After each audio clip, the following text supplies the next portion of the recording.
తీసుకుంటాయి.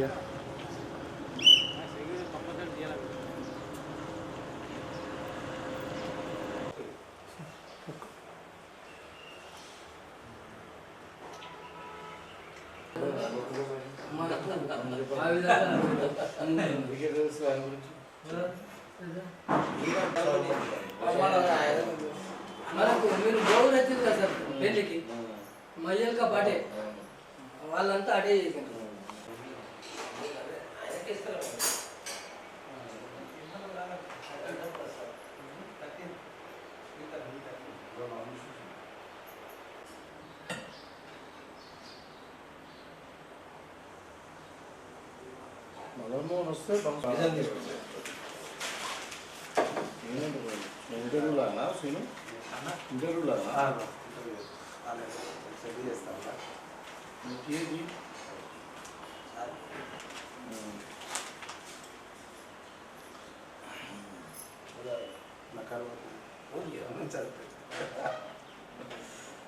మండలం అప్పుడు సీనాన్న గట్టిగా సపోర్ట్ చేసాడు.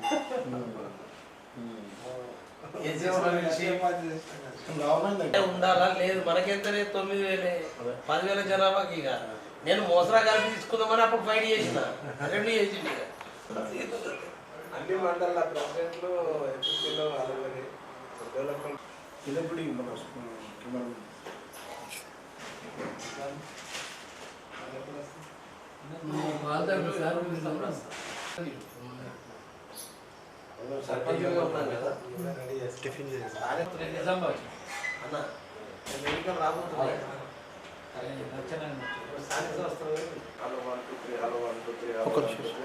Hello 1 2 3 hello 1 2 3 hello 1 2 3 Bhupathi Reddy garu మనతో ఉన్నారు. 21,963 ఓట్లతో భారీ మెజారిటీతో గెలవడం జరిగింది. హలో 1 2 3. అతను వృత్తిరీత్యా డాక్టరు కానీ ప్రజెంట్ రాజకీయవేత్తగా సెటిల్ అయ్యారు. 22 23 అట్లా వస్తలేదన్న. ఫ్యాన్ 1 నెంబర్ మీద పెట్టుకో.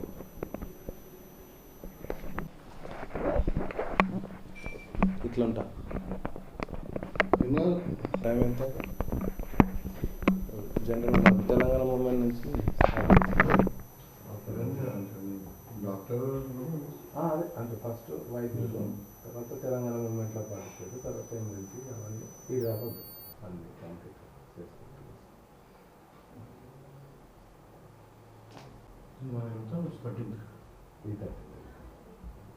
ఏం మనం ఏమన్నా ఉన్నది మన జిల్లాకి అన్ని ఎలక్షన్ అయిపోయినా చెప్పారు.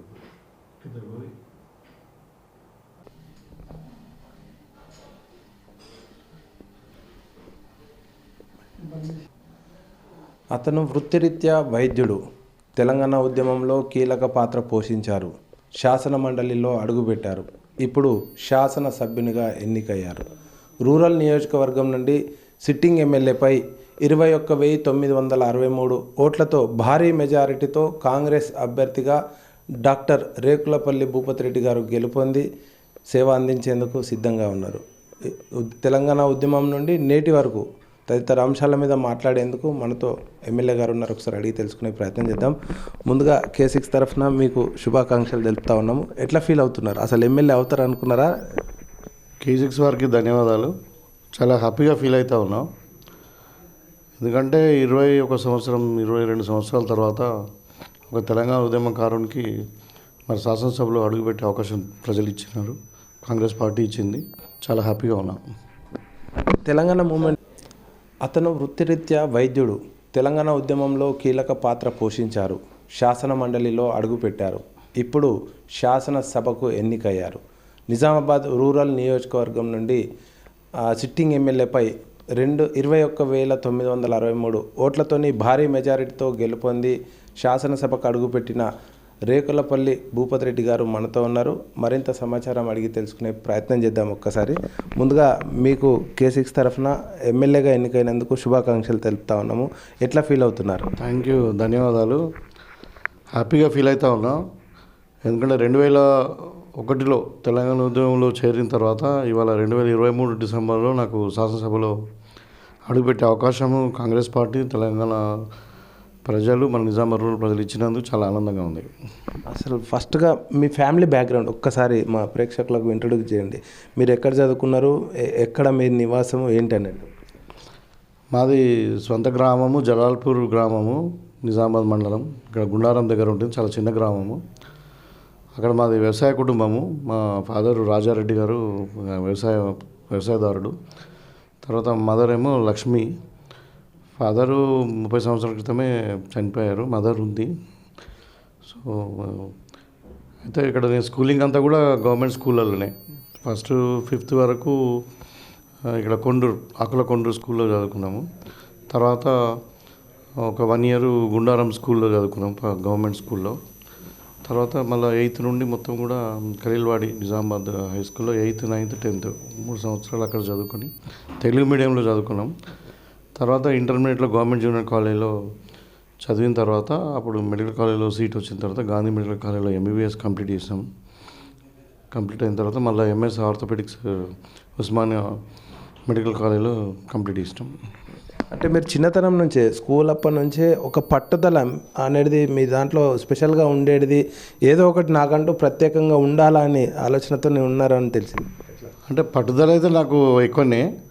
ఏదైనా అనుకున్నది చేయాలా, దాని కొరకు కమిట్మెంట్గా కష్టపడాలి, సాధించాలనే దాంతోనే నేను MBBSలో ఎంట్రన్స్ అప్పుడు కూడా చాలా కష్టపడ్డాం. MS ఎంట్రన్స్లో కూడా MBBSలో కూడా నాది స్టేట్లో 27 ర్యాంకు అప్పుడు మొత్తం సమైక్యాంధ్రలో. తర్వాత MSలో కూడా నాది 6th ర్యాంకు. అంతా టాపర్స్. మీ విలేజ్ నుంచి మొట్టమొదటి డాక్టర్? మొట్టమొదటి డాక్టర్ నిజాం జలాల్పూర్ నుండి. ఎవరు లేరు. ఎట్లా విలేజ్ ఇప్పుడు ఎట్లా గర్వపడుతుంది అంటే ఒక డాక్టర్గా అయ్యి తర్వాత MLCగా అయ్యి తర్వాత ఇప్పుడు MLAగా? వాళ్ళు చాలా హ్యాపీగా ఫీల్ అవుతూ ఉన్నారు. ఎందుకంటే మా కుటుంబం కూడా మా ఫాదర్ అప్పటి నుండి కూడా ఎప్పుడు కూడా పేదల పక్షాన నిలిచేవాళ్ళం మేము.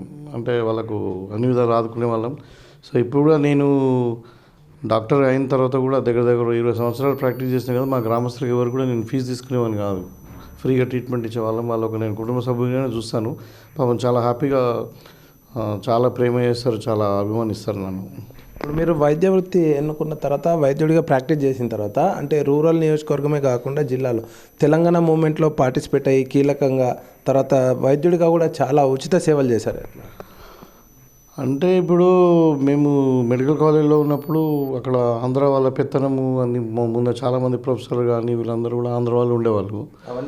అదొక ఫీలింగ్ ఉండేది. అరే మన తెలంగాణలో ఉస్మాన్లో గాంధీలో కూడా ఆంధ్ర వాళ్ళు ఏందిరా అని అలా ఫీలింగ్ ఉండి, తర్వాత తెలంగాణ ఉద్యమం అప్పుడు TRS స్థాపించిన తర్వాత మేమందరం, నేను డాక్టర్ బాపురెడ్డి గారు, తెలంగాణ ఉద్యమంలో మనలాంటి వాళ్ళు చదువుకున్న వాళ్ళు విద్యావంతులు ఉండాలి, మరి రాజకీయ నాయకులు అంటే ఇబ్బంది అవుతుందేమో అని చెప్పి మేము ఫౌండర్ మెంబర్గా 2001లోనే తెలంగాణ మూమెంట్లో జాయిన్ కావడం జరిగింది.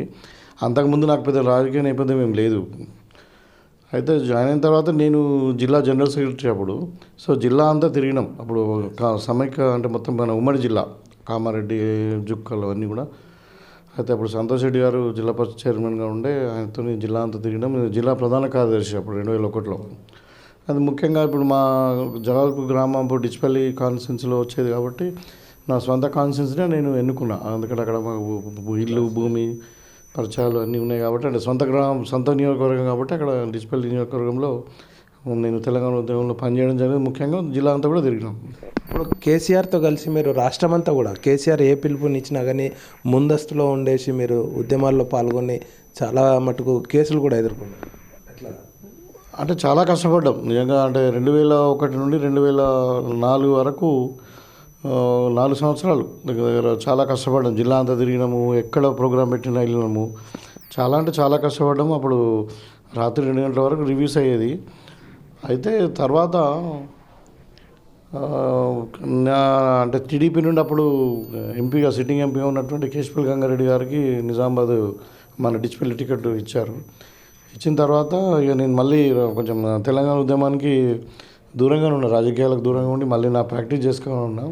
ఇక్కడ ఖలీల్వాడ్లో నర్సింగ్ హోమ్ ఉంది నాది, సాయి తిరుమల ఆర్థోపెడిక్ హాస్పిటల్ అని ఉండేది. అక్కడ చాలా మంచి ప్రాక్టీస్ ఉండేది. ఒక 5 సంవత్సరాలు నేను మళ్ళీ ప్రాక్టీస్లోకి ఉన్న తర్వాత అప్పుడు ఉద్యమంలో కేసీఆర్ అన్యాయం చేసిన అదే అన్యాయం అంటే అప్పుడు ఇదే ఇక సిట్టింగ్ ఎంపీ వస్తున్నాడు, మనకు చంద్రబాబు నాయుడు కాదని వస్తున్నాడు, మరి ఆయనకు అవకాశం ఇవ్వాలి, మనం నీకు తర్వాత ఇంకా ఏజ్ తక్కువ ఉండే అప్పుడు నాకు 38 years అప్పుడు. యంగ్.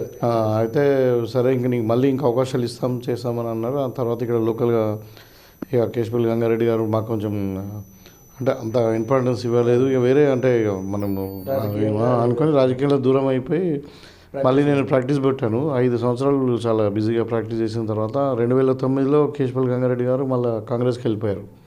వెళ్ళిపోయిన తర్వాత కేసీఆర్ పిలిచి మళ్ళీ నాకు కాన్సెన్స్ ఇన్ఛార్జ్ ఇచ్చి నువ్వే మరి కాన్సెన్స్ చూసుకోవాలి, నువ్వు తెలంగాణ ఉద్యమము ఇప్పుడు పీక్లో ఉంది అప్పుడు. అంటే ఇప్పుడు అప్పటికే మన కాంగ్రెస్ పార్టీ చిదంబరం గారు తెలంగాణ ప్రకటనలో వచ్చింది, ఉద్యమం తీవ్రంగా ఉంది, మీరు తప్పనిసరిగా నువ్వు రావాలని చెప్పి మళ్ళీ పిలిపించుకుని నాకు కాన్సెన్స్ ఇన్ఛార్జ్ ఇచ్చి కష్టపడడం జరిగింది 2014 వరకు. అప్పుడు ఏమైందంటే ఈ తెలంగాణ అంటే డిచ్పల్లి నియోజకవర్గంలో ముఖ్యంగా ఈ మండలాలలో పెద్దలు సంతోష్ రెడ్డి గారు తాను కూడా కాంగ్రెస్కి వెళ్ళిపోయాడు. ఆయనేమో ఇప్పుడు ఈ జక్రన్పల్లి సిరికొండ ఏరియా అంతా కూడా తను అందరినీ తీసుకొని తను కాంగ్రెస్ వెళ్ళాడు. దర్పల్లి డిచ్పల్లినేమో కేశపల్లి గంగారెడ్డి గారు కాంగ్రెస్కి వెళ్ళారు, ఆయన తీసుకుపోయాడు. ఇటు మోపాల్ మండలం ఇదంతా అయితే మొత్తం డి శ్రీనివాస్ గారి కంట్రోల్లో ఉండేది, అప్పుడు నిజామాబాద్ అర్బన్లో ఉండేది. అది మీరు ఒక ఫామ్ చేసిన తర్వాత మళ్ళీ అంతా చిందరవందర అయిన తర్వాతనే నేను 2009లో కేసీఆర్ నాకు ఇన్ఛార్జ్ ఇచ్చిన తర్వాత పిలిచి ఇన్ఛార్జ్ ఇచ్చిన తర్వాత చాలా కష్టపడ్డాను మళ్ళీ పార్టీని డెవలప్ చేయడానికి. ఏమైందంటే నిజంగా కూడా అంటే ఒక పరిగెరినట్టు అన్ని ఊళ్ళలో మళ్ళీ తయారు చేసి నేను ఒకసారి ఇన్ఛార్జ్ అయినాక నేను కాన్ఫరెన్స్ మీటింగ్ ఒక వారం రోజుల తర్వాత పెడితే 50 మంది కూడా రాలే. అంత బలహీన ఉన్నటువంటి పార్టీని మళ్ళీ 2014 వచ్చేసరికి 5 ఏళ్లలో ఒక 50,000 మందితో మనం నామినేషన్ చేసే స్థాయికి మనం తీసుకొచ్చాం పార్టీని. అంటే గ్రామాన్న వెళ్ళేసి మీటింగ్లో సొంత ఖర్చులు ప్రాక్టీస్ ఖరాబు ఇవన్నీ చాలా విపరీతంగా కష్టపడ్డాం. తెలంగాణ వచ్చిందని హ్యాపీ, చాలా సంతోషాన్ని ఇచ్చింది. ఆ కష్టాన్ని కూడా మర్చిపోయినాము. తర్వాత వచ్చిన తర్వాత చివరికి మళ్ళీ ఈక్వేషన్స్లో అంటే అప్పుడు ఏమైందంటే ఈ నామినేషన్ చివరి గడువు సమయంలో పార్టీ నుంచి వలస వచ్చిన బాజిరెడ్డికి ఇచ్చారు. ఎట్లా అది ఇప్పుడు అంతవరకు పనిచేసినాము. అన్నీ అయిన తర్వాత ఎలక్షన్ ముందు మళ్ళీ ఏదో ఈక్వేషన్స్ పేరు మీద చెప్పి ఒక తెలంగాణ ద్రోహిగా అసలు అంతవరకు ఆయన మొత్తం వైఎస్ జగన్ పక్షాన ఉన్నాడు. ఇక్కడ ఉద్యమకారులను కూడా పోలీసులను కొట్టిపించారు. ఇవన్నీ చేసిన తర్వాత ఆయనకు టికెట్ ఇచ్చారు. టికెట్ ఇస్తే కూడా మళ్ళీ కేసీఆర్ మీద ఉన్నటువంటి అభిమానం కానీ చూసి నేను ఆ రోజు ఆయనకు సపోర్ట్ చేయడం జరిగింది 2014లో. ఎట్లా అప్పుడు మరి ఎట్లా అదైంది మళ్ళీ మీరు? అదే అప్పుడు ఇక కేసీఆర్ పిలిచి మనకు ఈక్వేషన్స్లో ప్రాబ్లం అవుతుంది, నీకు అన్యాయం చేయాలని ఏం లేదు నాకు, మనకి తప్పకుండా ఎమ్మెల్సీ ఇస్తానని చెప్పి బహిరంగ సభలో చెప్పి మళ్ళీ ఇంటికి వచ్చి స్వయంగా మీ ఇంటికి కూడా రావడం జరిగింది. కేసీఆర్ మీకు హామీ కూడా ఇచ్చారు, వచ్చి హామీ ఇచ్చారు. ఇక తర్వాత అది మళ్ళీ లోకల్ బాడీలో 2.5 సంవత్సరాల తర్వాత ఇచ్చారు, ఎమ్మెల్సీగా గెలిపించారు. గెలిపించిన తర్వాత ఏమైందంటే మళ్ళీ ఇక ఇదే ఈ చెప్పుడు మాటలు విని కవిత గారు ఎంపీగా ఉండేప్పుడు విని ఏంటంటే మెల్లమెల్లగా ఆయన ముఖ్యమంత్రి అయిన తర్వాత ఆయన పద్ధతిలో ఆయన యాటిట్యూడ్లో మొత్తం మార్పు కనబడ్డది. కుటుంబ పాలన ఎక్కువైపోయి, కుటుంబ సభ్యుల ఇన్వాల్వ్మెంట్ ఎక్కువైపోయి ఉద్యమకారులను పక్క పెట్టడం జరిగింది. నన్ను కాన్స్టిట్యూన్సీలో తిరగద్దని, లేకుంటే నువ్వు ఏదో జీతం తీసుకొని మరి నువ్వు హైదరాబాద్లో ఉండు, కాన్స్టిట్యూన్సీలో ఇంటర్ఫియర్ కావద్దు అది అని అంటే నేను ఊరుకునలేదు. ఎందుకంటే నేను వచ్చింది నా ఒక లీడింగ్ ప్రొఫెషన్ నుండి వచ్చాను, ప్రజలకు సేవ చేద్దామని వచ్చాను. నేను జీతం తీసుకొని బతకడానికి కాదు కదా. ఆ రోజుల్లో నాకు మంచి ప్రాక్టీస్ ఉండేది, రోజు కొన్ని వేల రూపాయలు వచ్చేది. సో నాకు డబ్బులు సమస్య లేకుండే. సో అయితే మనం ప్రజా జీవితంలో మనం ప్రజల పక్షాన్ని నిలబడాలా, ప్రజలకు అన్యాయం జరుగుతుంది అని చెప్పి చాలా విషయాలు మేము ప్రశ్నించినాం. అట్లనే ఇప్పుడు మనం చెప్పింది ఏంది, తెలంగాణ ఉద్యమంలో చెప్పింది ఏంది, ఇప్పుడు చేస్తున్నది ఏంది, మరి ప్రజలకు చెప్పింది చేయట్లేదు, తెలంగాణ ఆకాంక్షలు ఏదో నెరవేరట్లేదు అని చెప్పి మొత్తం నన్నగా చాలామంది ఒక పెద్ద లిస్ట్ ఉంటే తెలంగాణ ఉద్యమకారులందరినీ కూడా పక్క పెట్టడం జరిగింది. దాంతో మెల్లమెల్లగా డిఫరెన్సెస్ స్టార్ట్ అయినాయి వాళ్ళకి మాకు. ఇక వాళ్ళు ఉన్న హై ఫ్యూడలిస్టిక్ యాటిట్యూడ్ కానీ హై హ్యాండెడ్నెస్ ఇదంతా కూడా మాకు నచ్చకుండా మేము డిఫర్ అయ్యి కాంగ్రెస్ పార్టీకి చేరడం జరిగింది. అంటే మీరు ఒకటే నియోజకవర్గం, రూరల్ నియోజకవర్గంలో అక్కడ సిట్టింగ్ ఎమ్మెల్యే బాజిరెడ్డి, ఇక్కడ ఎమ్మెల్సీ మీరు సిట్టింగ్ ఎమ్మెల్సీ భూపతి రెడ్డిగా మీరు ఉన్నారు. మధ్యలో ఎక్కడ వైరుధ్యం వచ్చింది? చాలా చోట్ల కేసులు కూడా అయినట్టున్నాయి మీ ఇద్దరికి. అంటే ఎమ్మెల్యే ఆయన చదువు రాదండి, ఆయనకు మూర్ఖుడు. ఆయనకు అసలు ఏదంటే నేనే నాది అని అంటే అసలు అక్కడ పునాదులు వేసింది నేను కేసీఆర్ అప్పుడు నన్ను పార్టీ డెవలప్ వేసిందే నేను. కేసీఆర్ అక్కడ నార్సింగ్లో ఒక గెస్ట్ హౌస్లో పిలిచి అందరూ, అప్పుడు కేటీఆర్ ఉన్నాడు, హరీష్ ఉన్నాడు, ఈటల రాజేందర్ గారు ఉన్నారు, అందరు ఉన్నారు.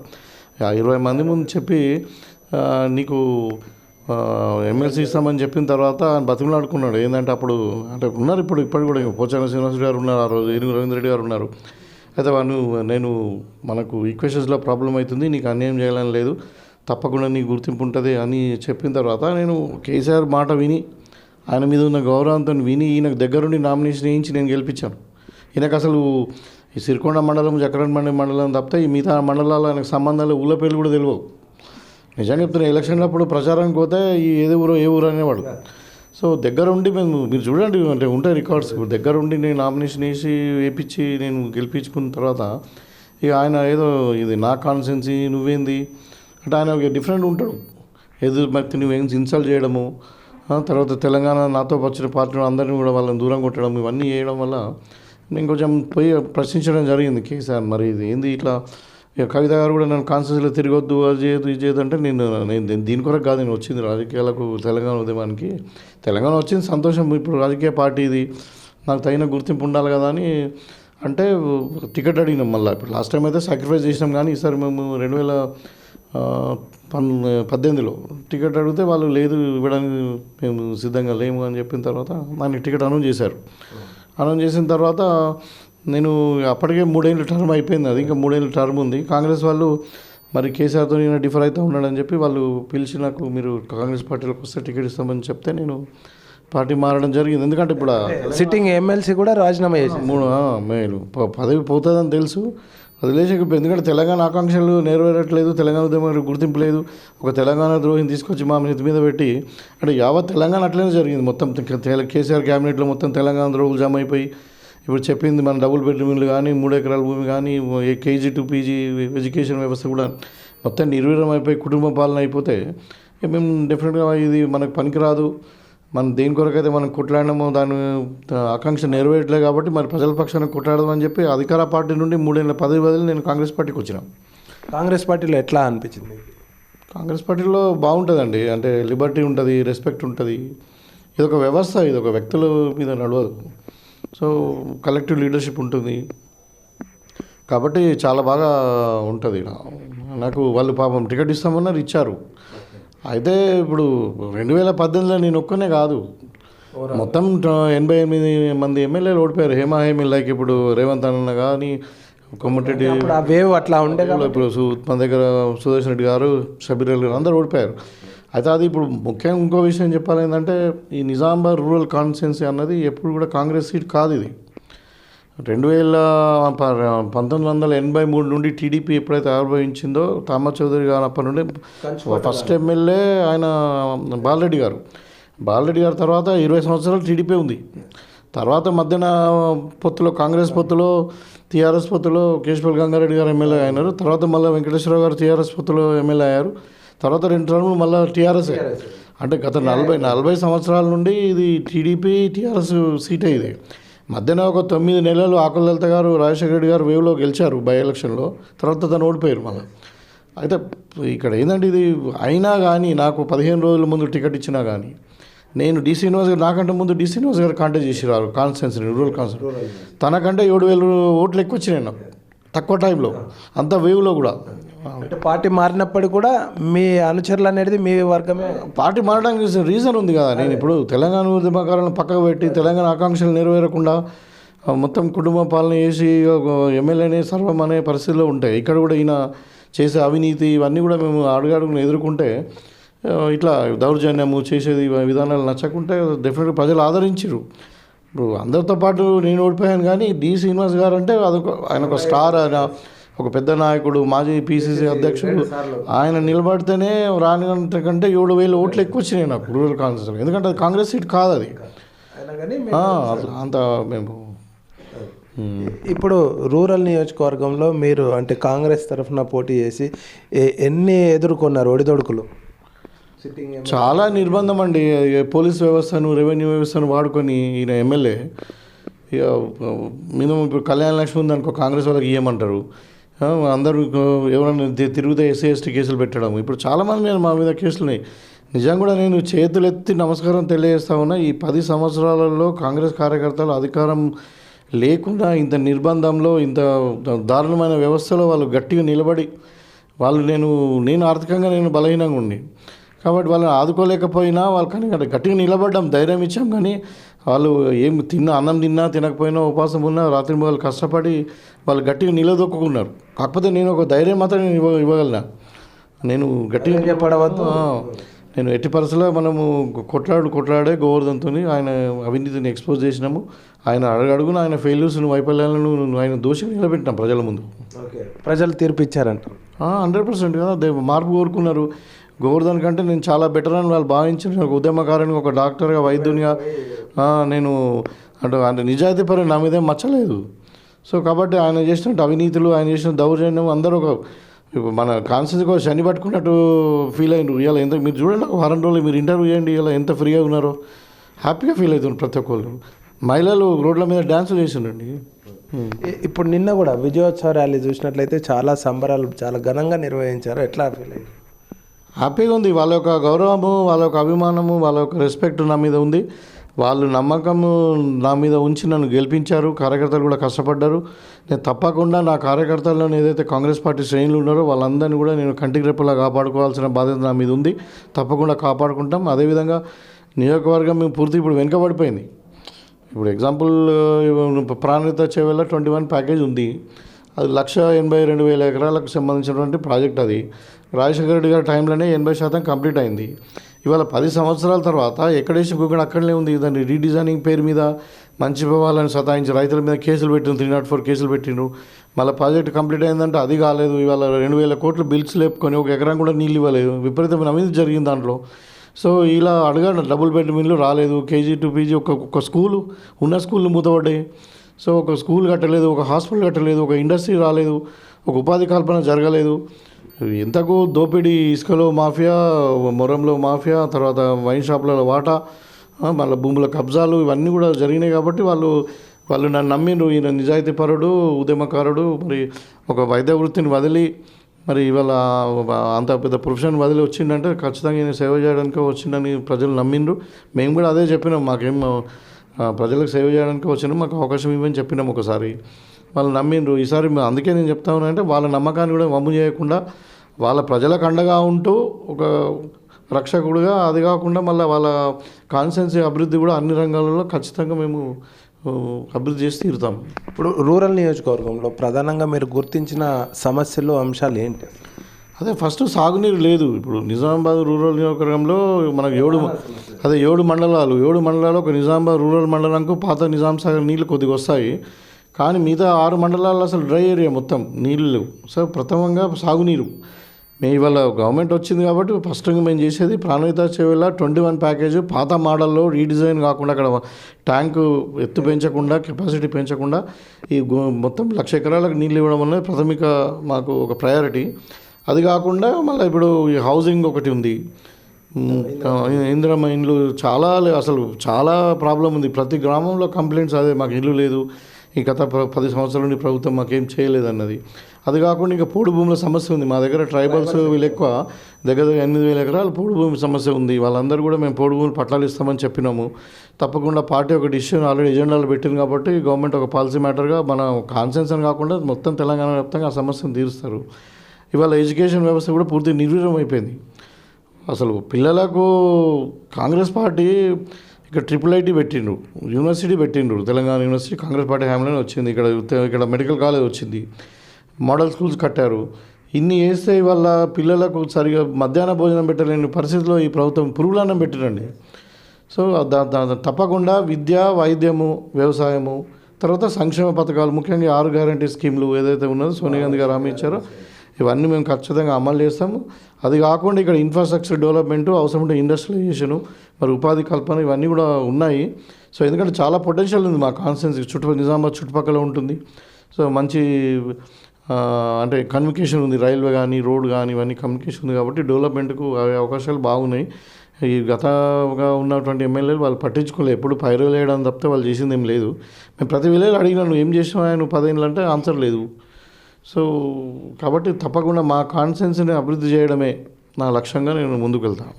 తెలంగాణ విశ్వవిద్యాలయము మీ నియోజకవర్గంలో ఉంది కదా, దాన్ని చాలా సమస్యలు ఉన్నాయి. అందులో అక్కడ సమస్యల పరిష్కారానికి ఎట్లా చేస్తున్నారు? ఇప్పుడు రాజశేఖర రెడ్డి గారి టైంలో తెలంగాణ యూనివర్సిటీ ఏర్పడ్డది.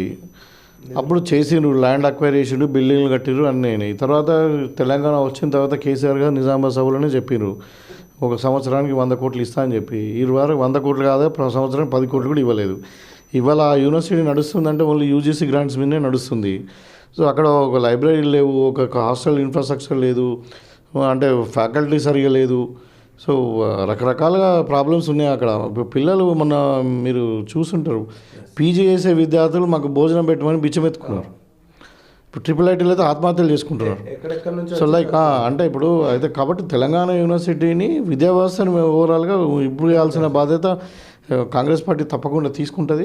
సో తెలంగాణ యూనివర్సిటీ మీద కూడా నేను ఒకసారి విజిట్ చేసి అక్కడ సమస్యలన్నీ కూడా విని దాని గవర్నమెంట్కు నేను తప్పకుండా ప్రపోజ్ చేసి మా కాన్స్టిట్యూన్సీలో ఉన్నది కాబట్టి డెఫినెట్గా దాని అభివృద్ధిలో నేను కంపల్సరీ, నేను ఒక ఎడ్యుకేటెడ్గా, ఒక ఇంటలెక్చువల్గా నేను డెఫినెట్గా టాప్ ప్రయారిటీ ఇస్తాను దాన్ని.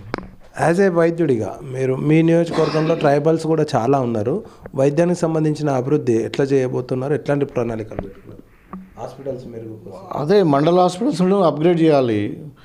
ఇంకా నెంబర్ ఆఫ్ సబ్ సెంటర్స్ ఇవన్నీ కూడా పెంచాలి. మళ్ళీ డిస్ట్రిక్ట్ హెడ్ క్వార్టర్లో అంటే కాన్స్టిట్యున్సీ హెడ్ క్వార్టర్లో 100 బెడ్ల హాస్పిటల్ అన్నారు డిచ్పల్లిలో. ఎక్కడైంది?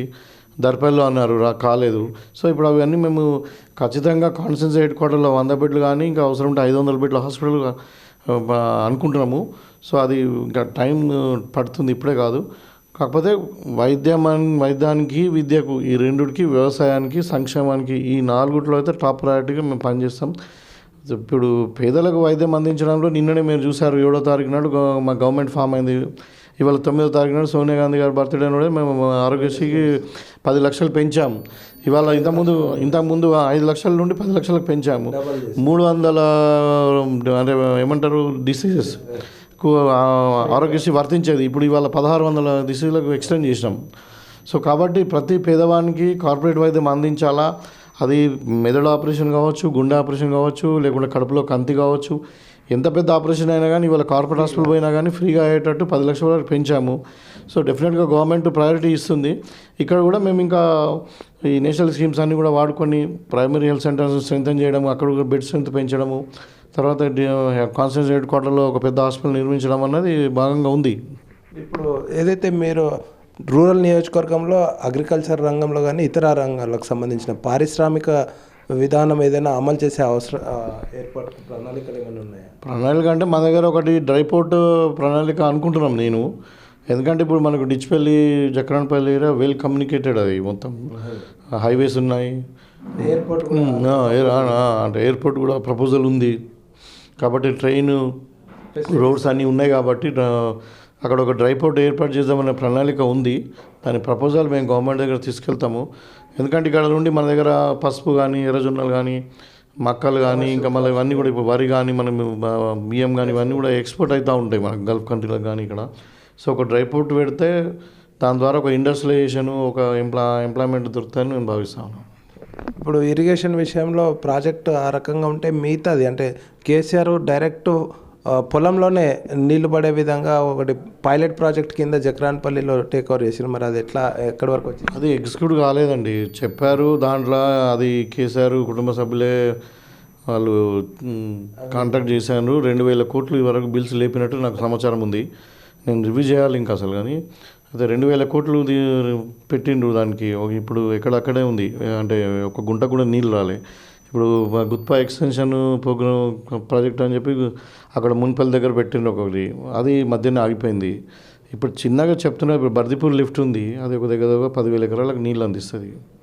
10 గ్రామాలకు ఒక 4,000 ఎకరాలకు నీళ్ళు అందిస్తుంది. దానికి ఒక చిన్న ట్రాన్స్ఫార్మర్ కాలిపోయింది, చిన్నది అది, అంటే రాజశేఖర రెడ్డి గారి టైంలో పెట్టినది. ఆ ట్రాన్స్ఫార్మర్ రీప్లేస్ చేయడానికి ప్రభుత్వం 6 నెలలు కూడా పట్టింది. ఇప్పుడు 6 నెలలు అట్లా ఒక చిన్న ట్రాన్స్ఫార్మర్ అలాంటి అంటే పనితీరు మన గత ఎమ్మెల్యేది.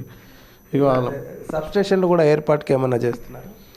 డెఫినెట్గా ఎక్కడెక్కడ రిక్వైర్మెంట్ ఉంటే అక్కడ చేస్తాం. నాకు ఒక వచ్చినాయి, నీకు ప్రచారంలో పోయినప్పుడు కూడా చాలా గ్రామాలు, ఇప్పుడు తిరువనపల్లి గ్రామంలో అడిగిండ్రు, వినతిపత్రాలు అడిగిండ్రు.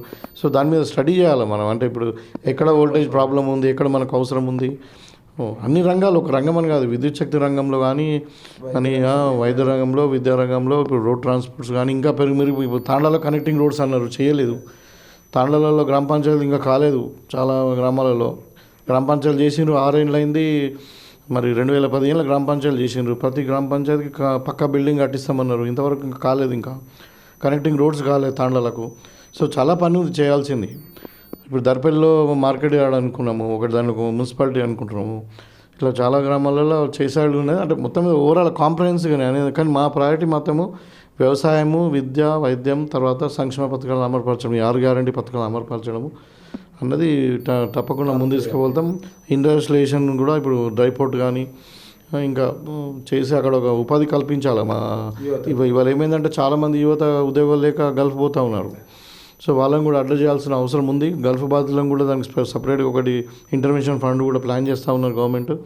కాబట్టి అన్ని రంగాల్లో ఇప్పుడు నిజామాబాద్ రూరల్ అన్నది అది నిజామాబాద్ చుట్టుపక్కల ఉంది, మళ్ళీ వెల్ కనెక్టెడ్, మంచి అగ్రికల్చర్గా సంబంధించిన ఏరియా. కాబట్టి ఏమంటారు ఫుడ్ ప్రాసెసింగ్ యూనిట్స్ కానీ ఇవన్నీ తేవడానికి మంచి అవకాశం ఉంది. సో తప్పకుండా ఇండస్ట్రియలైజేషన్ వైపు కూడా మేము చూస్తాం. ఇప్పుడు నిజామాబాద్ జిల్లాలో ఎక్కడ లేని విధంగా రూరల్ నియోజకవర్గంలో ఫారెస్ట్ ఏరియా కూడా చాలా ఉన్నది, హైవే కనెక్టివిటీ కూడా ఉన్నది. తర్వాత ఎకో టూరిజం కింద ఏమైనా డెవలప్మెంట్ ప్లానింగ్ ఏదైనా ఛాన్స్? డెఫినెట్గా ఉంటుందండి. ఇప్పుడు మల్లారంలో ఉంది. మేము ఏమనుకున్నామంటే ముఖ్యంగా అయితే రామడుగు ప్రాజెక్ట్ ఒకటి, దాన్ని టూరిస్ట్ ప్లేస్గా తెచ్చి మనకున్న మీడియం ప్రాజెక్ట్ అది 1 TMC ప్రాజెక్టు. దాన్ని టూరిజంలో డెవలప్ చేసి అక్కడ ఒక ల్యాండ్స్కేప్ కానీ ఒకటి ఎంటర్టైన్మెంట్ లాగా పెట్టుకొని బోటింగ్ ఇవన్నీ పెట్టుకొని, అది కాకుండా ఇంకా మనకు సిర్నాపల్లి వాటర్ ఫాల్స్ ఒకటి ఉంది. తర్వాత ముఖ్యంగా ఇప్పుడు దిచ్పల్లి రామాలయం, ఇవన్నీ కూడా తెలంగాణ టూరిజం సర్క్యూట్లో ఇంక్లూడ్ చేసి ఇప్పుడు బాసర్ టెంపుల్ లాగా. సో ప్రతి వ్యక్తి మనం హైదరాబాద్ నుండి బాసర్ వెళ్ళిన వాళ్ళు ఈ రిటర్న్లో ఈ టూరిజం సర్క్యూట్స్ కూడా చూసి అవసరం ఉంటే ఒక హాఫ్ డే స్పెండ్ చేసి ఇవన్నీ చేసేటట్టు ఉంది. ఇప్పుడు డిచ్పల్లి రామాయణం ఒకటి చాలా లొంక రామాయణం ఉంది. అంటే ప్లేసెస్ ఉన్నాయి ముఖ్యంగా ఇవి రెండు. ఇప్పుడు రామడు ప్రాజెక్ట్ ఒకటి, డిచ్పల్లి టెంపుల్ చాలా హిస్టారికల్, అది అట్లా ఆర్కిటెక్చర్ కానీ అక్కడ చాలా బాగుంది. ఇవన్నీ ఇంకా కొన్ని ల్యాండ్స్కేపింగ్ కొన్ని ఉన్నాయి. ఇప్పుడు మల్లారం గుట్టలలో ఉన్నాయి. సో ఇంకా సిర్నాపల్లిలో వాటర్ ఫాల్స్ ఉంది. ఇవన్నీ సో ఉంది ప్రణాళిక. ఇప్పుడు చివరిగా అంటే రూరల్ నియోజకవర్గ ప్రజలకు, యువతకు మీరు ఇచ్చే సలహా సూచనలు? ముఖ్యంగా నేను రూరల్ నియోజకవర్గ ప్రజలకైతే నేను చేతులెత్తి నమస్కారం తెలియజేస్తూ ఉన్నాను. నా మీద విశ్వాసం ఉంచి మరి నన్ను భారీ మెజార్టీతో నేను గెలిపించినందుకు మీకు అందరు కూడా ప్రతి ఒక్కరికి చేతులెత్తి నమస్కారం తెలియజేస్తా ఉన్నా. డెఫినెట్గా నేను ఒకటే చెప్తా ఉన్నా, ఒక ఉన్నత విద్యావంతుడిగా, ఒక తెలంగాణ ఉద్యమకారుడిగా నిజామాబాద్ రూరల్ నియోజకవర్గంలో నేను ప్రతి ఇల్లు, ప్రతి తాండా నాకు తెలుసు.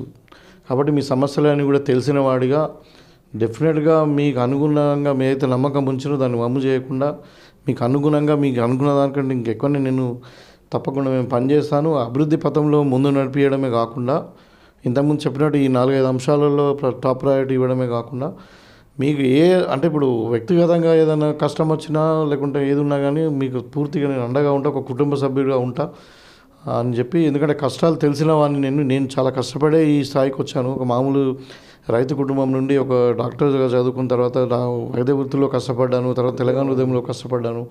కాబట్టి నాకు ఒక విద్యార్థి సమస్యలు కానీ రైతు సమస్యలు కానీ అన్నీ నాకు తెలుసు. కాబట్టి ఖచ్చితంగా మీ నమ్మకాన్ని వమ్ము చేయకుండా ఎమ్మెల్యే అంటే ఇట్లా ఉండాలా అనే పేరు తెచ్చుకుంటా అన్న పూర్తి విశ్వాసం నాకు ఉంది. దానికి మీ సహాయ సహకారాలు కూడా అన్నీ ఉంటాయని కూడా భావిస్తాను. Thank you very much, all the best అండి. ఓవరాల్గా గత పాలకులు చేసిన అరాచకాలకు ప్రజలు ఫుల్ స్టాప్ పెట్టేసి విభిన్న తీర్పు ఇచ్చారు. కాబట్టి నా మీద పెట్టుకొని నమ్మకాన్ని వమ్ము చేయకుండా ప్రజలకు సేవకుడిగా ఉండేసి రూరల్ నియోజకవర్గం అభివృద్ధి కోసం పాటుపడతానని చెప్పేసి ఎమ్మెల్యే డాక్టర్ భూపతి రెడ్డి గారు చెప్తా ఉన్నారు. కెమెరా పర్సన్ సంజయ్తో శ్రీనివాస్, K6 న్యూస్, నిజామాబాద్. అన్ని పాయింట్స్ వచ్చినాయి కదా, ఇంకేమైనా మిస్ అయ్యాయి? ఒకటి ఆర్టీసీ ఎప్పుడు ఎల్లుండి వెళ్తున్నారు, మళ్ళీ ఎప్పుడు వస్తుంది? మళ్ళీ చేసిన తర్వాత 3 రోజులు అసెంబ్లీ ఉంది. ఎప్పటి టైం ఇక్కడనే కేటాయిస్తాను. అంతే ఏంటంటే ఇప్పుడు ఇంత తొందరగా ఫండ్స్ ఏం రావు. డిపార్ట్మెంటల్ రివ్యూ చేద్దామని అనుకుంటున్నాను. ఇక్కడ ఏమున్నది అసలు, ఏది వర్క్ ఏ స్టేజ్లో ఉంది. సో అవన్నీ చూసుకున్న తర్వాత మనం ఒక ఫర్దర్ ప్రపోజల్స్ పెట్టుకుని మార్చ్ తర్వాతనే ఫండ్స్ వస్తాయి. ఈ 2-3 నెలలు ఏం రావు. ప్రభుత్వానికి కూడా అంచనా లేదు అసలు ఎంత తప్పు ఉంది తెలియదు ఏ డిపార్ట్మెంట్ తప్పు ఉంది అసలు అదే, ఇలా బట్టి కూడా ఎప్పుడు లేదు. అందుకని సంపద వేసి ప్రజలకి ఇవ్వాల్సిన కాబట్టి అంటే ఇప్పుడు మార్చి వరకు మనకు క్లియర్ క్లారిటీ రాదు ఫైనాన్షియల్ పొజిషన్ అన్ని ఇప్పుడే బడ్జెట్ ప్రవేశపెట్టాక దానికి డిపార్ట్మెంట్కు అలొకేషన్స్ ఉంటాయి కదా